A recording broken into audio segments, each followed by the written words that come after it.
नमस्कार. निखिल वागळे ओरिजिनल या यूट्यूब चॅनलवर तुमचं मनपूर्वक स्वागत. मी अर्थातच निखिल वागळे. या देशामध्ये स्वतंत्र पत्रकारांना, गोदी मीडियाला नव्हे, स्वतंत्र पत्रकारांना काम करणं किती कठीण झालंय याच्या अनेक कहाण्या आपण आजवर ऐकलेल्या आहेत. मी व्हिडिओही केलेत यावर. या कहाण्यांमध्ये आता उत्तराखंडमधून एक भर पडलेली आहे. उत्तराखंडचे एक स्वतंत्र पत्रकार राजीव प्रताप यांचा मृतदेह गेल्या रविवारी सापडलेला आहे. 28 तारखेला 28 सप्टेंबरला सापडलेला आहे. त्यांचा मृत्यू कसा झाला, हा अपघात आहे की खून, याविषयी अजून सुस्पष्टता आलेली नाही. पोलिसांचं म्हणणं आहे अपघात असू शकतो. कुटुंबाचं म्हणणं आहे असा अपघात होणं शक्य नाही, त्यांना धमक्या येत होत्या, त्यामुळे या प्रकरणाची नीट चौकशी व्हायला पाहिजे. उत्तराखंडच्या मुख्यमंत्र्यांनी चौकशीचे आदेश दिलेले आहेत, पण लोकांच्या मनात शंका कायम आहेत आणि देशभरच्या पत्रकारांना राजीव प्रताप यांच्या अशा अकाली मृत्यूमुळे एक प्रचंड धक्का बसलेला आहे. काय नेमकं झालं मी तुम्हाला सांगतो. राजीव प्रताप हे तरुण पत्रकार, वय वर्षे 36, उत्तराखंडमधल्या एका जिल्ह्यातून ते यूट्यूब चॅनल चालवतात.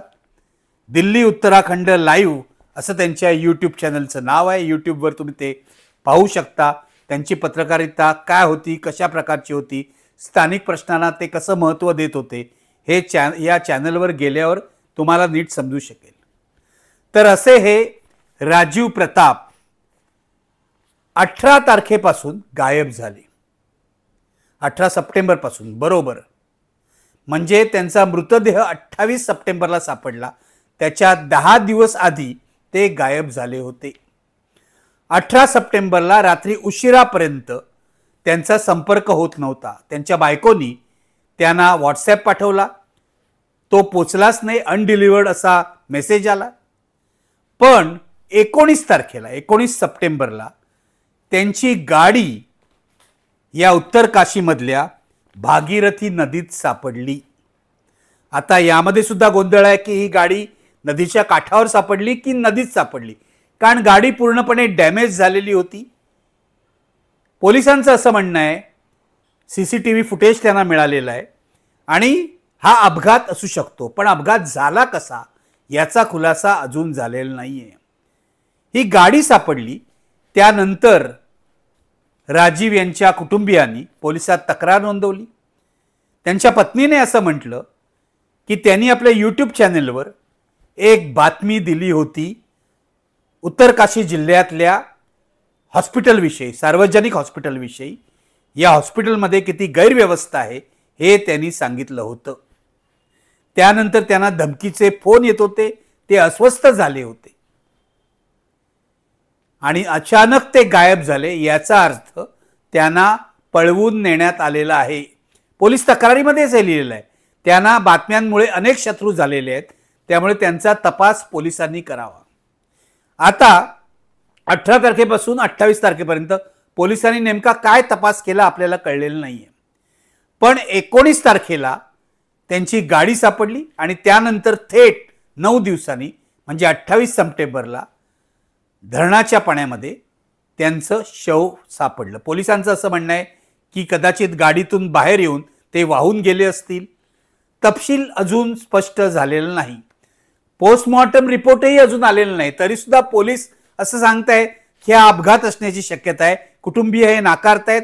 असा अपघात राजीव प्रताप यांचा होऊ शकत नाही. त्यांना धमक्या येत होत्या, त्यामुळे या प्रकरणाची चौकशी झाली पाहिजे अशी कुटुंबियांची आणि स्थानिक पत्रकारांची मागणी आहे. मुख्यमंत्र्यांनी ती मान्य केलेली आहे. चौकशीचा आदेश दिलेला आहे. हे सगळं प्रकरण कशामुळे घडलं हे लक्षात घेण्यासारखं आहे. काय केलं होतं राजीव प्रताप यांनी? राजीव प्रताप यांनी आपल्या यूट्यूब चॅनेलवर जिल्हा हॉस्पिटलमधली अंधाधुंदी प्रकाशात आणली होती. जिल्हा हॉस्पिटलमध्ये पूर्णपणे अनावस्था होती. डॉक्टरांचं लक्ष नव्हतं, कर्मचाऱ्यांचं लक्ष नव्हतं, जे अधिकारी होते ते व्यवस्थित काम करत नव्हते. हॉस्पिटलच्या गच्चीवर दारूच्या बाटल्यांचा ढीग सापडला त्यांना. हॉस्पिटलच्या गच्चीवर हे कर्मचारी, हे अधिकारी पार्ट्या करत बसत होते आणि खाली पेशंटकडे लक्ष देत नव्हते असं त्यांचं म्हणणं आहे. हॉस्पिटलमध्ये प्रचंड अस्वच्छता होती. ती अस्वच्छता आपल्या कॅमेऱ्यावर टिपली आणि ही बातमी यूट्यूब चॅनलवर आली. स्थानिक हॉस्पिटल असल्यामुळे ही बातमी व्हायरल झाली, कारण स्थानिक जे नागरिक असतात त्यांना अशा बातम्यांमध्ये 100% रस असतो. आणि ही काय केवळ उत्तराखंडच्या हॉस्पिटलची एकमेव कहाणी नाही आहे. तुम्ही देशाच्या महाराष्ट्रातल्या कोणत्याही जिल्ह्यात गेलात तरी सार्वजनिक इस्पितळामध्ये असा अनागोंदी कारभार दिसेल. पण ही बातमी यूट्यूब चॅनलवर आल्यावर राजीव प्रताप यांना धमक्या येऊ लागल्या. तुम्हाला मी मारून टाकू असं हे धमकी देणारे म्हणत होते. त्यानंतर 18 तारखेला राजीव प्रताप गायब झाले. पुढचं कुटुंबियांना काहीही माहीत नाही. त्यांच्या पत्नीचं असं म्हणणं आहे की त्यांना पळवून नेण्यात आलेलं आहे आणि नंतर त्यांचा मृतदेह सापडलेला आहे. चौकशी जर निपक्षपातीपणे झाली तर स्पष्ट होईल नेमकं काय झालेलं आहे. पण एका स्वतंत्र पत्रकाराला, तरुण पत्रकारांना, राजीव प्रताप यांचं वय केवळ 36 वर्ष होतं, तरुण पत्रकाराला संपून टाकणं या देशामध्ये किती सोपं आहे हे या सगळ्या प्रकरणामुळे लक्षात येत आहे. राजीव प्रताप यांच्या बातमीमुळे कोणाला धोका निर्माण झाला होता? ही बातमी येऊ नये असे कोणाचे हितसंबंध होते आपल्याला अजून काही माहीत नाही. पण ते राजकारण्यांवर टीका करत होते, ते सरकारी अधिकाऱ्यांवर टीका करत होते आणि ज्या ज्या भानगडी हे राजकारणी आणि सरकारी अधिकारी करतात त्या सगळ्या आपल्या यूट्यूब चॅनलवर दाखवत होते. हे लक्षात घ्या. छोटे यूट्यूब चॅनल आहे, फार मोठं आहे. रवीश कुमार यांच्यासारखं दर दिवशी 10 लाखाहून अधिक हिट्स येत आहेत अशातला प्रकार नाही.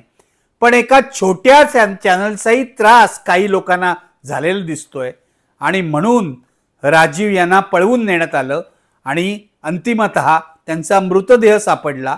यामध्ये काही काळं बेर आहे असं त्यांच्या पत्नीला वाटतंय. या देशातला पत्रकार अजिबात सुरक्षित नाही आणि ग्रामीण भागातला पत्रकार तर असुरक्षिततेच्या भोवऱ्यातच कायम असतो आणि त्यामध्येच तो पत्रकारिता करत असतो, कारण त्याच्या जीवाला सुरक्षितता काहीच नाही. त्याला कधी मारून टाकता येतं. मग कोणी मारू शकतो, राजकारणी मारू शकतो, गुंड मारू शकतो, अधिकारी कोणाला सुपारी देऊ शकतात. त्यामुळे काहीही कसली शाश्वती नाही ग्रामीण भागातल्या पत्रकाराला. तरीही हे पत्रकार पत्रकारिता करत राहतात, ही महत्त्वाची गोष्ट आहे. तुम्हाला लक्षात असेल काही महिन्यांपूर्वी याच वर्षी मी एक व्हिडिओ केला होता.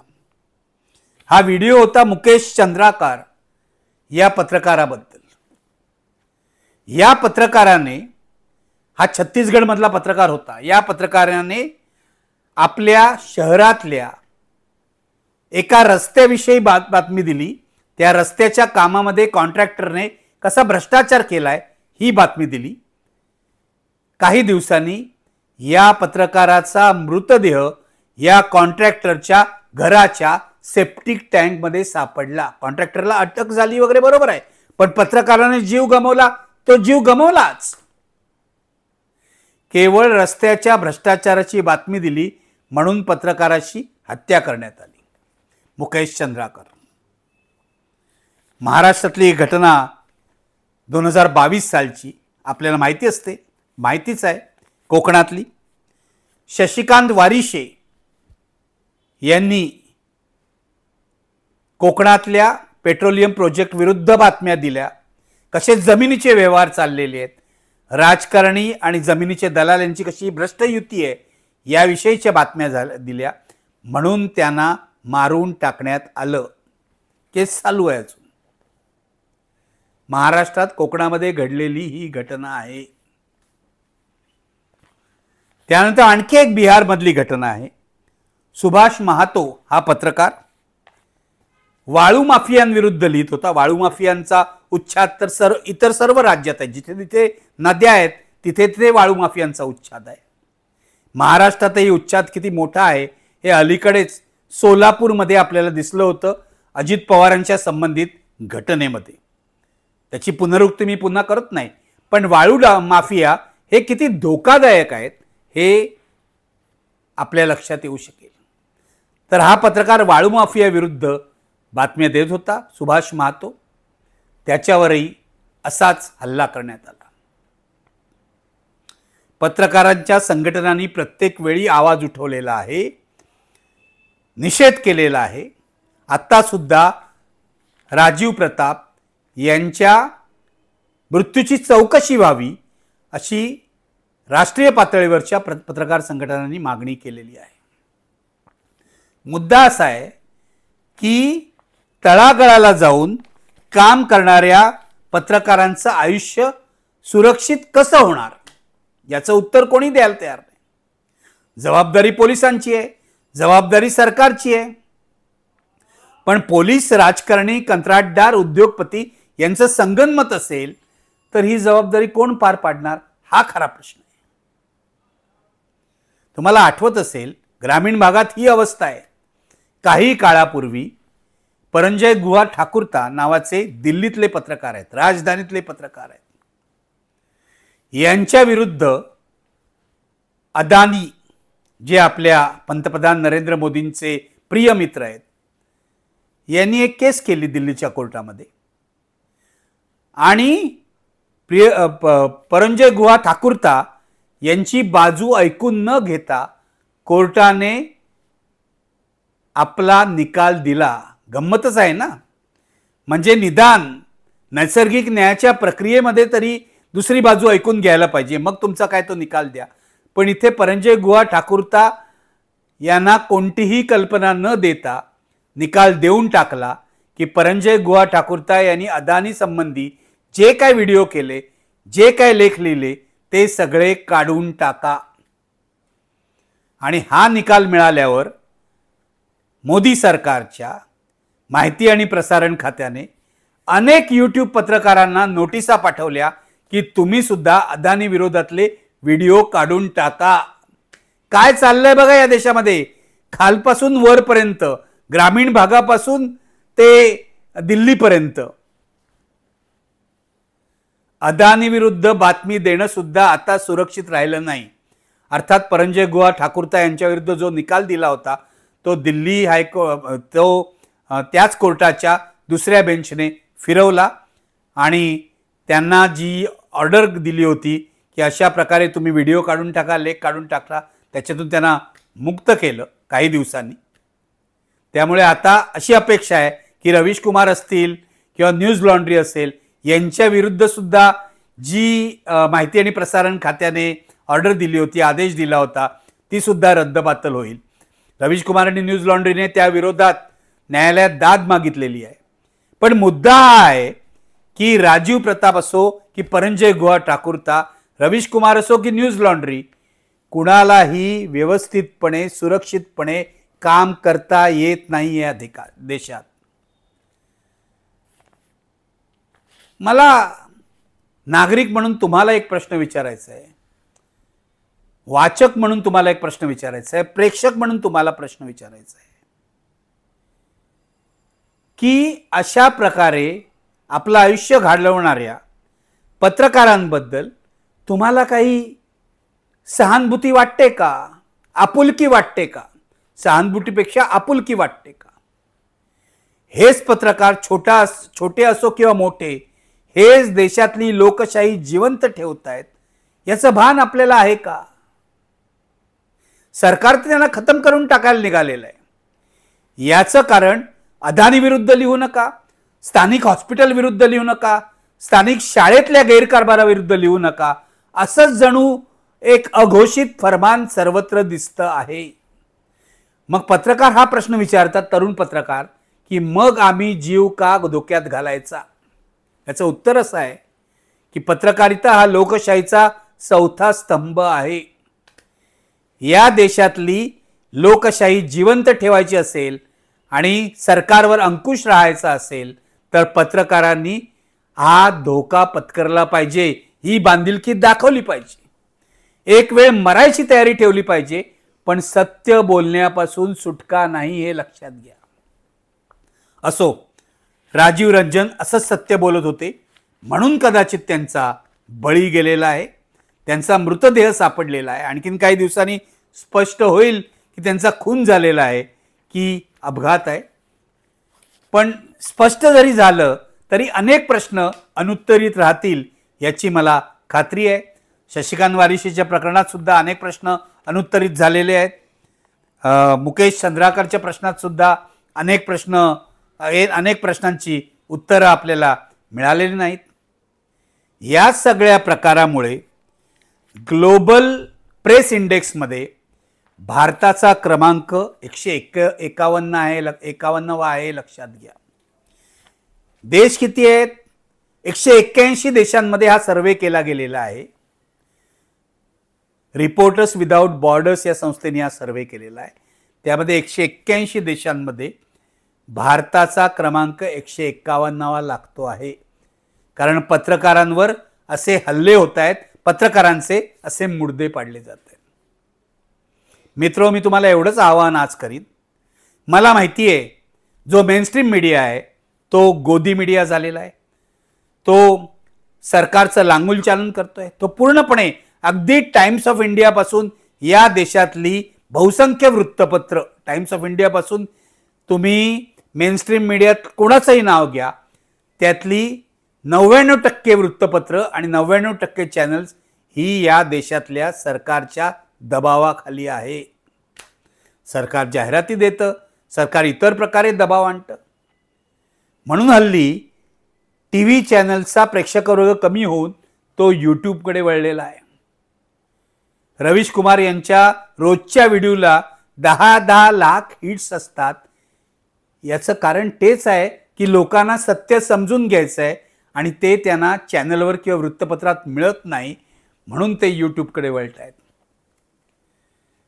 राजीव रंजन यांच्या यूट्यूब चॅनलवर जो हॉस्पिटलमधल्या गैरव्यवस्थेचा व्हिडिओ टाकण्यात आला, त्या व्हिडिओमध्ये लोकांना रस होता कारण हे हॉस्पिटल त्यांच्यासाठी होतं. तिथली माणसं काम करत नाहीत तर ते दाखवणं हे पत्रकारांचं कर्तव्य आहे, जे राजीव रंजननी केलं म्हणून त्यांना जीव गमवावा लागला असा संशय आहे. जोपर्यंत असे पत्रकार आहेत तोपर्यंत पत्रकारिता जिवंत राहील. जीव गमावला तरी आम्ही सत्य सांगणार, या तत्वाशी ज्या पत्रकारांची बांधिलकी आहे तेच पत्रकार लोकशाही जिवंत ठेवतील हे लक्षात घ्या. एरवी संगनमत आहे. सरकार, गोदी मीडिया, विधिमंडळ, खासदार, आमदार, नगरसेवक, राजकारणी सगळं संगनमत चाललेलं आहे. म्हणूनच अशा प्रकारच्या स्वतंत्र पत्रकारांचा आवाज महत्त्वाचा आहे. तुम्ही नागरिक म्हणून त्यांच्या पाठीशी उभं राहा असंच मी आवाहन करतो. कारण या देशातली लोकशाही आणि पत्रकारिता जगावी असं मला वाटतं. तुम्हालाही तेच वाटावं अशी माझी कळकळीची विनंती आहे. निखिल वागळे ओरिजिनल हे चॅनल सबस्क्राईब करायला विसरू नका. हे चॅनल विनामूल्य आहे. तुम्ही बेल आयकॉन दाबा आणि सबस्क्रायबर व्हा. हा व्हिडिओ शेअर करा, हा व्हिडिओ व्हायरल करा. तुमचं काय मत आहे अशा धोकादायक पत्रकारितेविषयी याविषयी जरूर लिहा, प्रतिक्रिया कळवा. आज एवढंच पुरे. धन्यवाद. Thank you very much.